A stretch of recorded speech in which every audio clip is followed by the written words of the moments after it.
રાધે રાધે મિત્રો, કેમ છો? મજામાં? આજનો આપણો ટોપિક છે ચાવડા વંશ. ચાવડા વંશમાં જય શ્રીકૃષ્ણ નામનો રાજા રાજ કરતો હતો અને જેની રાજધાની હતી પંચાસર.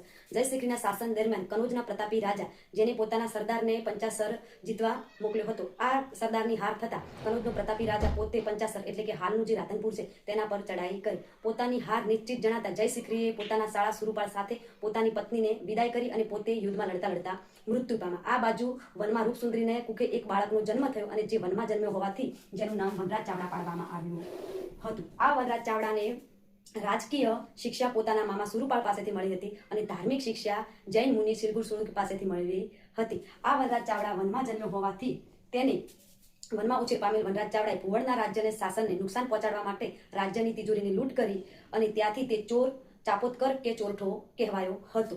વનરાજ ચાવડાએ વનમાં એક શહેર વસાવ્યું જે પોતાનો મિત્ર હતો અણહિલ ભરવાડ, તેના નામ પરથી અણહિલપુર પાટણ શહેર વસાવ્યું અને ત્યાં પોતાની રાજધાની બનાવી. વનરાજ ચાવડાનો અન્ય એક મિત્ર હતો ચાપો વાણી, જેના યાદમાં તેને ચાંપાનેર શહેર વસાવ્યું અને જે પતઈ રાવળ પાસેથી મહેમૂદ બેગડાએ પડાવી અને મહેમૂદાબાદ એવું નામ આપ્યું અને જેને યુનેસ્કો દ્વારા વર્લ્ડ હેરિટેજ સાઇટનો દરજ્જો પ્રાપ્ત થયો છે.